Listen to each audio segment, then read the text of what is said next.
अस्सलाम वालेकुम जी, welcome back to my channel, welcome back to another vlog. कैसे आप सब लोग? होपफुली कि आप सब लोग ठीक ठाक होंगे। तो चलें जी, व्लॉग का करते हैं स्टार्ट। सुबह ना मैंने नाश्ते के टाइम से ना पहले का व्लॉग स्टार्ट किया था। तो ये कल का जो ऑयल मैंने बना के रखा हुआ था, एक पूरी जो नाइट है ना मैंने इसी में रहने दिया, सारी चीज़ें ऑयल के अंदर डिप रहने दी। इस तरह ना इसका जो असर है वो पूरे अच्छे तरीके से निकल आता है। कुछ इसका पका के असर निकल आया था और कुछ जब हमने इसको रात को ऑयल के अंदर ही रहने दिया था ना सारी चीज़ों को, तो सारा असर निकल आया। बस इसको मैंने स्टेन किया और मैंने थोड़ी देर ऐसे ही छोड़ दिया और फिर भी मुझे ऐसे लग रहा था ना जैसे कि इसके अंदर भी ऑयल है। तो मैंने इसको ऊपर से पुश किया स्पून के साथ, तो वाक़ई ऑयल निकल रहा था काफ़ी ज़्यादा ना। इस तरह से ऑयल निकला, नहीं तो वो सारा वेस्ट हो जाता। और ये किसी भी चीज़ को वेस्ट करना तो वैसे भी अच्छी बात नहीं होती है। और जितना ऑयल मैंने इसको पुश करके निकाला था ना, वो 1 से 2 दफ़ा मेरे बालों में अप्लाई हो सकता था, इतना ज़्यादा ऑयल ना इस तरह से निकल आया था। फिर बाद में मैंने बॉटल्स ली, जितनी मेरे पास फारिग बॉटल्स थी ना पहले ऑयल वाली, वो सारी मैंने लेके उनको मैंने रीफ़िल किया। और बस अब मेरा ये काफ़ी टाइम जो है ना ऑयल चल जाएगा और मेरी बच्चियों के भी काम आएगा और मेरे भी काम आएगा। मुझे ना ऑलमोस्ट 1 से 2 साल हो गए थे होम रेमेडीज़ बना के अपने बालों में मास्क बना के लगाते हुए। नहीं तो इससे पहले मैं भी मार्केट वाली चीज़ें यूज़ करती थी, जैसे मार्केट वाला ऑयल।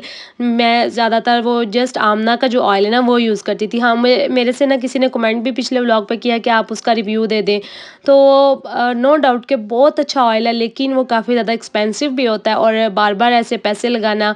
तो पहले मैं भी यही किया करती थी, लेकिन फिर मैंने सोचा कि क्यों ना बंदा होम रेमेडीज़ को अप्लाई करे। फिर मैंने साल 2 साल रिसर्च की और अपने बालों पे पूरे एक्सपेरिमेंट किए। योगर्ट का मैंने मास्क बना के लगाया, केराटिन खुद किया घर में, काफ़ी ज़्यादा मास्क लगाए। लेकिन जो सबसे मुझे बेस्ट और आसान रिज़ल्ट मिले थे ना, वो मुझे इसी ऑयल के और जो मैं शैम्पू खुद बनाती हूँ ना, उसके मुझे मिले थे। ना तो इन पे इतनी ज़्यादा मेहनत होती है और ना ही इनके ऊपर इतना ज़्यादा आपका जो खर्चा है ना वो होता है। बस पूरा-पूरा सा आप इनको पूरे-पूरे पैसे इनके ऊपर लगते हैं और इतना अच्छे इनके रिज़ल्ट मिल जाते हैं और मेहनत भी नहीं लगती, टाइम भी नहीं लगता है। बस इसीलिए मैंने होम रेमेडीज़ को ना ज़्यादा प्रेफ़र करती हूँ कि होम रेमेडीज़ यूज़ करूँ। और एक तो आपके पैसे भी सेव हो जाते हैं, दूसरा आपका जो अपना माइंड है ना वो यूज़ करके जब आप चीज़ों को बनाते हैं, चीज़ों को यूज़ करते हैं, उनके रिज़ल्ट मिलते हैं ना, तो उसका तो खुशी जो लेवल होता है ना वो एक अलग ही होता है। नहीं तो आप बाज़ार से चीज़ें बाय करते हैं, इतने पैसे भी लगाते हैं और किसी चीज़ का रिज़ल्ट मिलता है, किसी का नहीं भी मिलता, तो उससे काफ़ी ज़्यादा फिर दुःख भी होता है। और जब पैसे लगा के चीज़ का रिज़ल्ट ना मिले, तो जो हम औरतों का दिल होता है ना, वो थोड़ा-सा टूट-सा जाता है कि हमने मतलब अपने पास इतने पैसे लगाए और हमें रिज़ल्ट नहीं मिला है। किसी ने मुझे कहा कि आपके बाल जो है ना वो बहुत प्यारे हैं, तो माशाल्लाह भी साथ लाज़मी कह दिया करें, इस तरह नज़र लग जाती है। अच्छा, जब से मैंने ये चीज़ें यूज़ करना शुरू की है ना होम रेमेडीज़ को, तब से मेरी जो बालों की लेंथ है ना वो माशाल्लाह काफ़ी ज़्यादा लंबी हुई है। पहले भी मेरे बाल लंबे थे, लेकिन इतने ज़्यादा लंबे नहीं थे जितने अब माशाल्लाह से लंबे हो गए हैं। और आपके भी बाल लंबे हो सकते हैं। और इससे बेहतर आपको और क्या चाहिए कि कोई और आपको बना के चीज़ें बता रहा है और इतनी ज़्यादा एक्सपेंसिव भी नहीं है, हर कोई अफोर्ड कर सकता है। तो मेरे से अगर किसी को थोड़ा-सा भी फ़ायदा होता है ना, थोड़ी-सी भी किसी की हेल्प हो जाती है, किसी के बालों में या सेहत में या कि स्किन केयर में, किसी भी चीज़ में किसी की कोई हेल्प होती है, तो इससे माशाल्लाह से ना बड़ी खुशी होती है मुझे भी और जिसको जो कोई चीज़ें बना के यूज़ करता है उसको भी ज़ाहिर आसानी होती होगी। अच्छा, साथ-साथ ही ना मैं घर के काम कर रही थी। सुबह जब मैं किचन में आई तो मुझे ऑयल का जो काम है ना वो सबसे पहले नज़र आ रहा था, तो मैंने सोचा कि इसको सबसे पहले निपटा लूँ, फिर सारा दिन लटका रहता है, क्योंकि फिर बंदा कामों में जब उलझ जाता है ना, तो फिर समझ नहीं आती कि कौन-सा काम पहले करें और कौन-सा बाद में करें। तो बस अभी मैंने आटा गूँधा था और ना रात को इस चूल्हे के ऊपर दूध बॉयल हो गया था, तो मैंने सोचा इसको जल्दी से साफ़ कर लेती हूँ, क्योंकि जब दूध बॉयल हो जाए या चाय बॉयल हो जाए तो उसको चूल्हे को फिर चलाएँ ना, वो आग के साथ जल-जल के चूल्हा काफ़ी ज़्यादा जल जाता है, फिर ना उसको साफ़ करना भी काफ़ी ज़्यादा मुश्किल होता है। तो फिर मैंने सोचा कि इसको ऑन नहीं करती, पहले साफ़ कर लूँ फिर ही ऑन करूँगी। और मैं चूल्हा बिल्कुल जो बर्तन धोने वाला साबुन होता है ना उसी से साफ़ करती हूँ, कोई क्लींज़र कोई और चीज़ यूज़ नहीं करती। उसके साथ बड़ा अच्छा चूल्हा है ना वो साफ़ हो जाता है। लेमन मैक्स ले लें या लेमन मैक्स जो लिक्विड होता है वो डाल के स्टील वूल के साथ आप इसको अच्छे तरीके से साफ़ करें, तो वो जो अच्छी जो चमक होती है ना वो भी आ जाती है इसके साथ। उस दिन में जो आटा था मैंने इसको मुक्की दे के रखा हुआ था 10-15 मिनट के लिए, तो वो भी पास से हो गया। मैंने उसको दोबारा से गूँध के अच्छे तरीके से, तो वो मैंने एक बाउल में निकाल लिया, साथ ही मैंने परात भी वॉश कर दी। अच्छा, जब आप किचन में काम कर रहे होते हैं ना, तो आप कोशिश किया करें कि सारे काम साथ-साथ ही करें। कोई काम जैसे आटा गूँधा तो बर्तन उठा के सिंक में रख दिया, इस तरह से बर्तन जो है ना वो काफ़ी ज़्यादा जमा हो जाते हैं। और माशाल्लाह से बर्तनों में तो इतनी ज़्यादा बरकत होती है ना, आप जितनी कोशिश करो कि बर्तन कम से कम हो, फिर भी आपको सिंक में बर्तन पड़े हुए नज़र आते ही आते हैं। अच्छा, आज नाश्ते में ना मैंने गोश्त का सालन बनाया था और साथ मैंने आटा गूँध के रोटियाँ भी बनाई और साथ मैंने राइस भी बनाए थे, क्योंकि मेरे हस्बैंड जो है ना वो सालन के साथ चावल खाना पसंद करते हैं और बाकी जो सारे घर वाले हैं वो रोटी खाना पसंद करते हैं। तो इस तरह से हमारे घर में ना ये खाने पकाने का जो काम है ना वो काफ़ी ज़्यादा होता है। मतलब ये नहीं कि एक चीज़ बन गया तो वो सारे खा लेंगे, सबके लिए कुछ ना कुछ से हर टाइम अलग-अलग ही बनाना होता है। तो मैंने बिल्कुल सिंपल तरीके से, देसी तरीके से ना गोश्त का सालन बनने के लिए रखा था और बाकी जो गोश्त था ना उसका पानी जो निकल गया था, मैंने उसको बॉक्स में डाल के तो फ्रीज़र में रख दिया। हमारा जो फ्रिज है ना वो किचन से बाहर वाली साइड पे पड़ा हुआ है, तो मेरी कोशिश होती है कि जब भी मैं फ्रिज में कोई काम करने जाऊँ तो जो बाकी चीज़ें फ्रिज में से लाने वाली हैं वो एक ही दफ़ा ले आऊँ। जैसे अभी दूध आने वाला था और मलाई वाला बर्तन आने वाला था, तो वो दोनों चीज़ें मैं निकाल के ले आई और मलाई मैंने उतार ली थी, बाकी मैंने चाय के लिए जो दूध था वो भी डाल लिया था। बस इसी तरह से नाश्ते की तैयारी जो है मैं पास कर रही थी। पास हांडी जो है वो भी ऑलमोस्ट जो गोश्त था वो गल चुका था और ये देखिए मैंने जो टमाटर थे ना वो मैंने बस सेंटर में से एक उसको काट लगा कर डाला था। इसके ऊपर से जो छिलका होता है ना वो ईज़िली रिमूव हो जाता है। इससे जब आप शोरबे वाला सालन बनाते हैं या आप भुनी हुई हांडी भी बनाते हैं तो जो शोरबे के ऊपर आपको टमाटर के जो छिलके होते हैं ना वो तैरते हुए नज़र आते हैं। इस तरह से वो नज़र नहीं आते क्योंकि छिलका ऊपर से रिमूव हो जाता है और टमाटर अच्छे तरीके से अंदर मैश हो जाता है। चावल जो थे वो भी बॉयल हो गए थे, बस जो सालन है वो मैं साथ-साथ इसको अच्छे तरीके से भून रही थी और अब मैंने रोटी बनाना स्टार्ट करने लगी थी। और इस टाइम पे ना बच्चे जो है ना वो ऑलमोस्ट सो रहे थे, सारे के सारे बच्चे, कोई भी जाग नहीं था रहा, इसलिए मैं बड़े सुकून से आराम से किचन में है ना वो काम कर रही थी। नहीं तो अफरा-तफरी लगी होती है, एक टाँग मेरी किचन में होती है और एक टाँग मेरी बाहर होती है। इतना काम होता है, मतलब बच्चे रो रहे होते हैं सुबह उठ के, उनको देखना, साथ किचन के काम करना, घर के काम करना थोड़ा टफ भी होता है और एक औरत के लिए ना एक चैलेंज भी होता है कि उसने कैसे हर चीज़ को मैनेज करना है, घर को भी, बच्चों को भी और हर चीज़ को, खाना भी बनाना होता है, बर्तन भी वॉश करने होते हैं। अच्छा, जो रोटियाँ मैंने हाथ से बनाना स्टार्ट की हुई थी ना, अब माशाल्लाह से इतनी अच्छी रोटी होती जा रही है, गोल भी होती जा रही है और मुझे बैलेंस भी करना आ रहा है कि पूरी रोटी में बैलेंस नहीं तो होता था, कहीं से पतली और कहीं से मोटी हो जाती थी, लेकिन अब बिल्कुल सही हो रही है। बहुत से काम ऐसे होते हैं जो हम लाइफ में फर्स्ट टाइम करते हैं, हमें आते भी नहीं होते, लेकिन जब हम किसी काम को करना स्टार्ट करते हैं, जब कोशिश करते हैं कि वो काम कर लें, तो फिर अल्लाह ताला भी हमारी मदद करते हैं और हम वो काम जो है ना वो कंप्लीट कर लेते हैं और सीख भी जाते हैं। ऐसा दुनिया में कोई काम नहीं होता कि जो आप करना चाहें और आप कर ना पाएँ, क्योंकि जब इंसान कोशिश करता है ना तो उसको उसका वसीला लाज़मी मिलता है, चाहे वो देर से मिले, चाहे वो जल्दी मिले। तो इस यकीन को ना अपने साथ इंसान को बाँध लेना चाहिए कि अल्लाह ताला जो है ना वो हर चीज़ का जो वसीला होता है इंसान को लाज़मी देता है। इंसान जिस काम की कोशिश करता है अल्लाह ताला उसकी मदद लाज़मी करते हैं।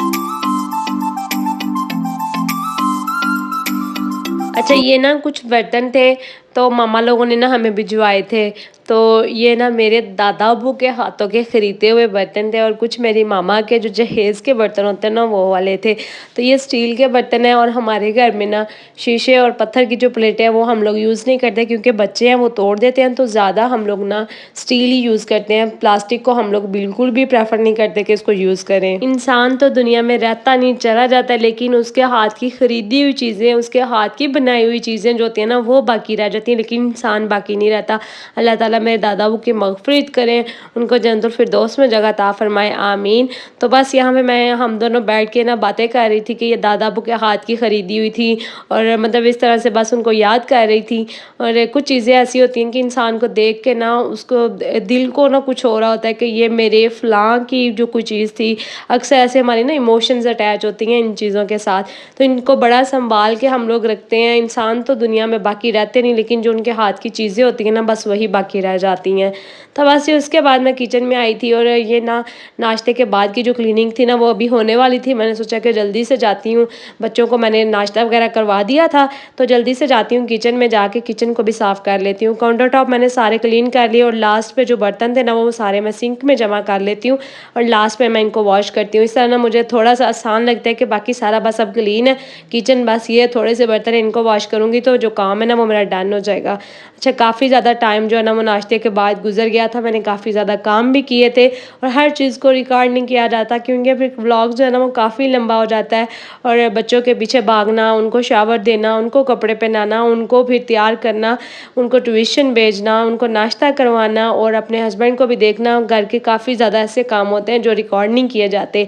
तो बस उसके बाद फिर मुझे थोड़ी बहुत भूख लग गई थी, मैंने अपने लिए ना प्याज का पराठा जो होता है ना लिक्विड वाला वो बनाया था गंदम के आटे के अंदर डाल के ही। और ये इतना जल्दी जल्दी बन जाता है। आटा इस टाइम नहीं गूँधा हुआ था, तो मैंने बस इसको प्याज को काट के अंदर आटे को मिक्स करके लिक्विड, तो मैंने इसको तवे पे बना के तो खा लिया था। ये इतना मज़े का बनता है और इतना क्रिस्पी होता है ना। साथ मैंने थोड़ी सी मलाई ली थी, एक प्लेट मैंने आप ही को दे दी थी और एक मैंने खुद खा लिया था। और ये दोपहर का टाइम था, बच्चे सारे ट्यूशन गए हुए थे, बस ना हम लोग ही गए थे और छोटे बच्चे गए थे। बस मैंने सुकून से थोड़ी देर बैठी, थोड़ी देर मैंने रेस्ट किया, क्योंकि मैं काफ़ी ज़्यादा थक गई थी। सुबह से मैंने काफ़ी ज़्यादा काम भी किए थे।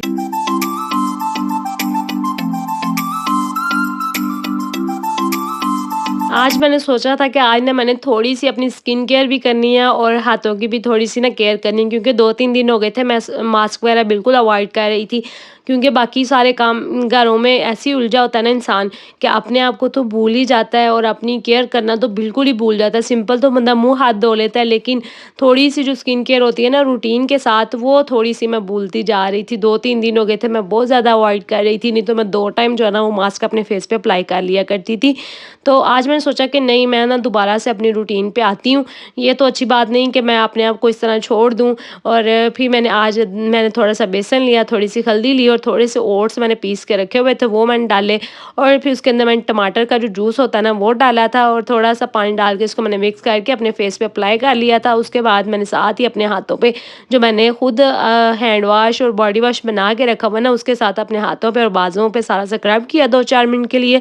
और हाँ, ये जो स्क्रब है ना डेली यूज़ नहीं करती, क्योंकि इसके अंदर मैंने चावलों का आटा डाला हुआ है, वो थोड़ा हार्ड होता है। तो अगर आप डेली यूज़ करेंगे तो आपकी जो स्किन है ना हाथों की, वो थोड़ी नाजुक होती है, तो उससे वो थोड़ी डैमेज होना शुरू हो जाती है। इसलिए मैं ना थोड़ी 1-2 दिन छोड़ के इसको यूज़ करती हूँ, या जब शावर लेती हूँ तब वो फुल बॉडी पे ना इसके साथ स्क्रब कर लेती हूँ। तो इस तरह ये काफ़ी लंबा भी मेरा चल रहा है और इसके जो रिज़ल्ट है ना वो भी मुझे बड़े अच्छे लग रहे हैं। और मैं इसको इंशाल्लाह दोबारा से भी बनाऊँगी।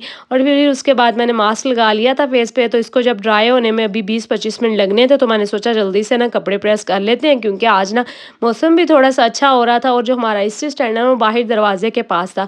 तो उस तरफ काफ़ी ठंडी हवा भी चल रही थी, तो मैंने सोचा कि जल्दी से ना इस चीज़ का फ़ायदा उठाते हैं और कपड़े प्रेस कर लेते हैं। आज मैंने सारे अपने कपड़े प्रेस करने थे। आज मैंने बच्चों के बिल्कुल थोड़े से कपड़े प्रेस किए, ज़्यादा मैंने ना अपने वॉश किए हुए थे वही प्रेस करने थे। कपड़े प्रेस करके रखे हो ना तो बड़ा फ़ायदा हो जाता है, जब मर्ज़ी इंसान चेंज कर लेता है। गर्मियों का तो मौसम भी ऐसा होता है कि थोड़ा ज़्यादा काम कर लो तो दिल करता है फ़ौरन से बस कपड़े चेंज कर लें, शावर ले लें। तो फिर उस टाइम पे अपनी कदर होती है कि जब फ़ौरन से बस कपड़े निकालो और पहन लो, फिर इंसान को अपनी कदर होती है कि मैं कितना मतलब अपने लिए सोचता हूँ कि अपने कपड़े मैंने प्रेस करके रखे हुए थे, इस टाइम मुझे प्रेस भी नहीं करना पड़े और फ़ौरन से मैंने चेंज कर लिया। और इस तरह ना इंसान को माइंड जो होता है ना वो भी पीसफुल रहता है। तो बस यहाँ पे मैंने कपड़े प्रेस किए और 20-25 मिनट के अंदर मेरे सारे कपड़े भी प्रेस हो गए थे और साथ ना मेरा जो मास्क था वो भी ड्राई हो गया। बस मैंने 2-4 मिनट के लिए इसको हल्के हाथों से मसाज किया था, स्क्रब किया फेस के ऊपर, फिर मैंने अपना फेस वॉश कर लिया। यहाँ तक था जो मेरा आज का व्लॉग। अल्लाह हाफ़िज़।